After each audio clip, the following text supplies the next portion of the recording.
but I survived the triathlon. But when they said, do you just do triathlon? I said, what do you need?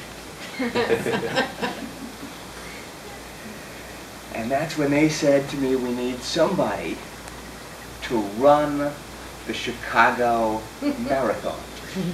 I was the honored teammate for the team. And I remembered when I did my introduction, I told you all, I'm David, and you call me Coach. I'll take a moment, I'll introduce my wife, who's here in the first row, Tsoi Chi.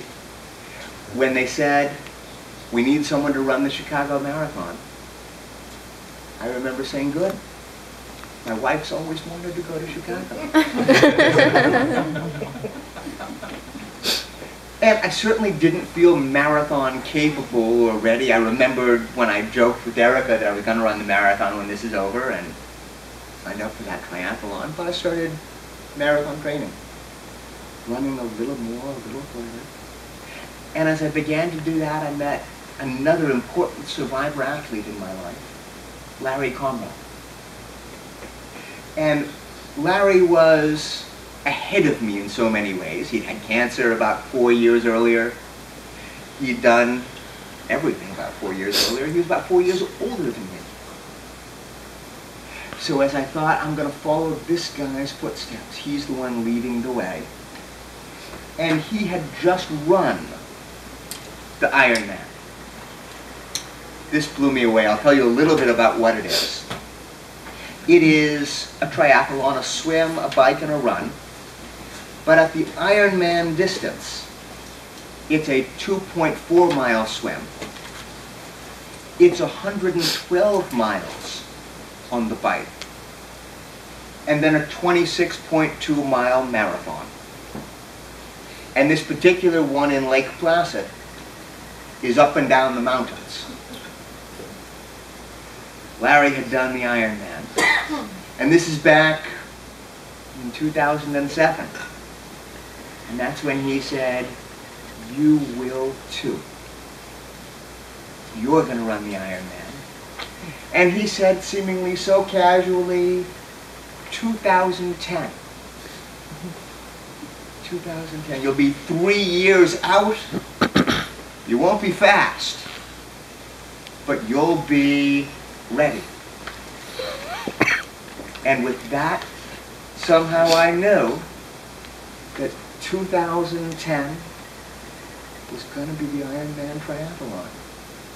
And last summer I lined up and went through that 2.4 mile swim, 112 miles on the bike, 26.2 miles on the run. And I had the most wonderful time at the end of the race with my family all around me, crossing that finish line and feeling like I had made a difference in my treatment. I changed the tenor of what was happening. I changed the direction of where I was going. And I had other survivor athletes saying, we want to do it too. We want to do it too. It changed so much of my focus when I thought, I had done it. Now if I'm going to help teach other people to do it, I had to learn a lot more about it. I started buying textbooks on exercise and on medicine, some of the nursing oncology books. I had to learn some of the vocabulary to understand more of what was going to happen to another patient before I dragged them out onto the race course. But some of what I found was it changed so much of every day, so much of all the time. Because being in Ironman training isn't just swimming and biking and running all the time. In fact, one of the biggest problems that young athletes, that survivor athletes too have, is an issue of overtraining. You try to do too much. So I had to work on what that balance was. Enough exercise to feel fatigue. Enough push that I got to overload my body, but just a little bit. Because it's that overload that then produces the body's response to recovery. So it's an overload and recovery. And I found that that overload and recovery, it was the same at all levels of my treatment experience. During the very worst of it, the morning when I woke up, I couldn't get out of bed, I couldn't feel my legs, and I knew I had to do something. At least I still had some of that focus on my breathing. At least, even though I thought I can't stand, I thought, relax, do your breathing exercises. Get control over what you can. Stretch out what you can move. And I remember stretching out my arms and shoulders. So I remember thinking, I can't move my legs, but I can still use my arms. I can still push myself up just a little bit. And the feeling in my legs subsided, and I got back up on my feet. But I found that all the time, I'd be thinking about where I was in my training. Going to sleep a little bit earlier. Watching a little less television. Focusing on my diet all the time. What I now call the Iron Man diet, or just Iron Diet, because half the athletes out there now are women too. So Iron Man is almost the wrong name for our race at this point. But I began to think, what do I need to put into my body so I can fuel the race engine? So I use the term fuel the race engine. I think about that all the time, every day, lots of small, nutritious meals, because I'm thinking about fueling the race engine. And another way to think about that is fueling the survivorship engine. So when I think about Ironman and the training, and I can't wait to line up again, the next Ironman race is about 8 weeks out over in Lake Placid again, across the lake. But in doing it and getting ready, it isn't race day that matters. It isn't the race medals. But all of that getting ready, all of that being ready, means I'm waking up in the morning and I'm looking for fruit. I'm finishing work, a morning run, and it's lunchtime, and I'm looking for vegetables, good nutrient-rich carbohydrates. I'm thinking, how much protein should I be eating and when? I love something that the Dalai Lama said when he described himself as mostly vegetarian. Mostly vegetarian. My diet is more vegetables than it ever was, but I still eat meat. And I still eat a little bit of just about everything. I stopped at the Ben & Jerry's factory on my way into this weekend, because the Ben & Jerry's factory is one of my favorite things to do at the weekend of hope. I'm sure the Dalai Lama would stop there too. But it does let me change the focus. Instead of thinking about when the next scan is, thinking about when the next race is. When we had to schedule the next scan, I thought about my race schedule. I thought, great, do the scan right after the Taipei Marathon, so that I got my next race out of the way. So I'll be at a down moment in the training when I'm relaxed and recovering and under less stress. It let me shift the focus away from what my medical team was going to do and when I was going to see them, to when I was going to see the coach, when I was going to see my teammates. And it created such a wonderful support system. And I also recognize that there's a lot of marathon and triathlon that's very individual. One of the things we say is that every athlete has to take care of themselves. Every athlete has to take care of themselves. Now I say that a lot, and I've got to admit that I receive a lot of care.